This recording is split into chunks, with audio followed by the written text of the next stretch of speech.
Elle l'accompagna à la porte où ils se firent un tendre dernier baiser. Après son départ, Edmond enleva ses escarpins, et elle se passa de l'eau froide sur la figure afin de retrouver une certaine clarté d'esprit. Elle inspecta l'appartement et constata que tout était calme. Elle enferma bébé dans la cuisine avec sa gamelle. Le- la porte de la chambre de Jean était close. Elle y colla son oreille. Il n'y avait aucun bruit. Il était 2h45 et Jean devait dormir avec Mike. Edmond prit dans son sac à main un appareil photo, un compact Kodak Instamatic Pocket 100. Elle fila en direction du bureau de Jean. La porte était fermée à clé. Elle se dit dépitée que son plan allait tomber à l'eau. Soudain, il lui vint l'idée d'aller vérifier dans les poches de la veste de Jean. Il avait dû la laisser dans le dressing à l'entrée. Bingo! Il y avait bien un jeu de clés dans une poche.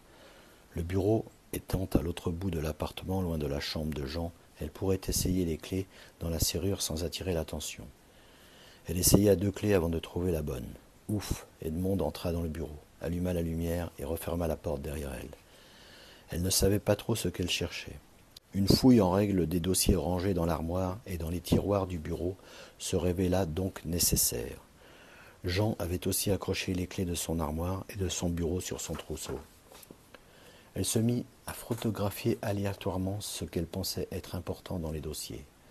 L'angoisse la tenaillait. Elle faisait régulièrement le silence complet afin d'écouter les bruits dans la nuit. À un moment, elle entendit un bruit bizarre. Elle éteignit le bureau et se dirigea à pas feutrés vers la source. C'était bébé qui devait remuer sa gamelle ou gratter quelque chose dans la cuisine. Edmond continua son affaire, changeant plusieurs fois de pellicule pendant une bonne vingtaine de minutes qui lui parurent des heures.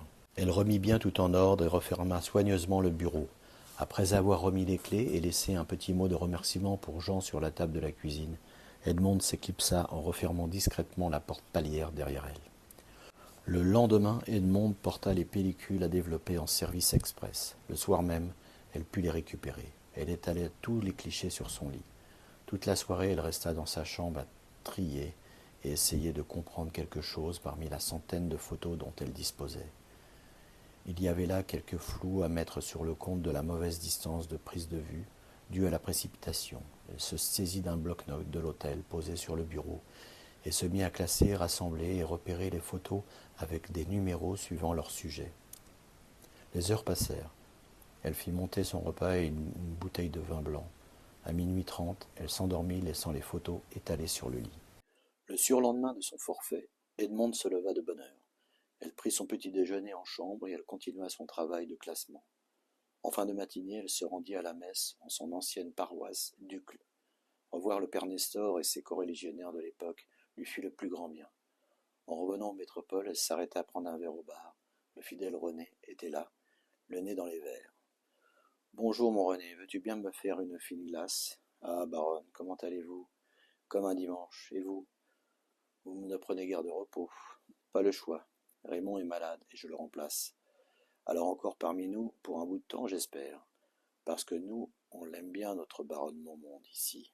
Ça nous change de tous ces affreux nouveaux riches qui nous causent de haut. La clientèle a vraiment changé depuis quelques années. C'est gentil, mais je réintègre mon logis demain matin. Le plombier a réparé la fuite et la maison est remise en état. Ah, mais je suis certain qu'on se reverra bientôt. Bien entendu, mon René. Edmond rejoignit la salle pour y déjeuner. On lui servit un bon menu brasserie, un poireau vinaigrette, une belle solmenière pomme vapeur, et pour terminer, une charlotte aux fraises. Elle remonta bien vite dans sa chambre. Elle se mit à rédiger pêle-mêle les idées qui lui venaient en tête, puis dessina un schéma avec des noms encadrés et des flèches qui les mettaient en relation.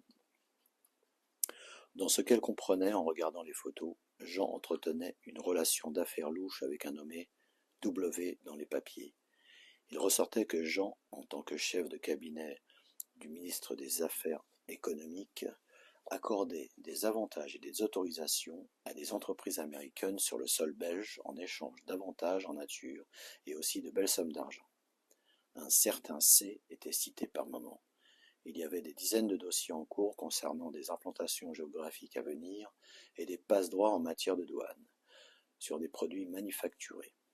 Elle trouva aussi, sans vraiment pouvoir les décrypter, quelques documents comptables. Edmond pensa que Jean était assez négligent pour de laisser cela traîner chez lui dans une armoire. Dans un tiroir de son bureau, elle avait aussi trouvé une enveloppe avec une lettre non achevée à l'intérieur et destinée à être envoyée à un ami dont le nom n'était pas mentionné. La lettre était intitulée Mon cher amour. Jean y parlait notamment de Mathilde en termes assez vulgaires. Un extrait disait: Je crois bien que cette petite salope me surveille et fouille dans mes affaires. Je crois qu'elle travaille pour le renseignement américain par l'intermédiaire de Boris Barrett, qui est en poste chez Macduff. De plus, je la soupçonne d'être sa maîtresse. J'en aurai bientôt le cœur net, car je vais leur tendre un piège. Et nous, soyons prudents, à l'avenir, dans nos échanges et nos contacts. Edmond avait fait un cliché de cette missive inachevée. Les éléments du puzzle commençaient à se mettre en place dans la tête d'Edmond. Le lendemain, elle irait mettre tous ces éléments au coffre. Elle décida de faire parvenir à Yvonne, via un courrier, les doubles des photos. Elle y ajouta une lettre qui expliquait en détail ses investigations et ses conclusions. Yvonne paraissait son unique chance de faire bouger les choses. Edmond avait décelé en elle comme un regret de ne pas avoir eu le courage de s'opposer à sa hiérarchie. Maintenant qu'elle arrivait en fin de carrière, Yvonne pouvait agir sans prendre de gros risques, pensa Edmond.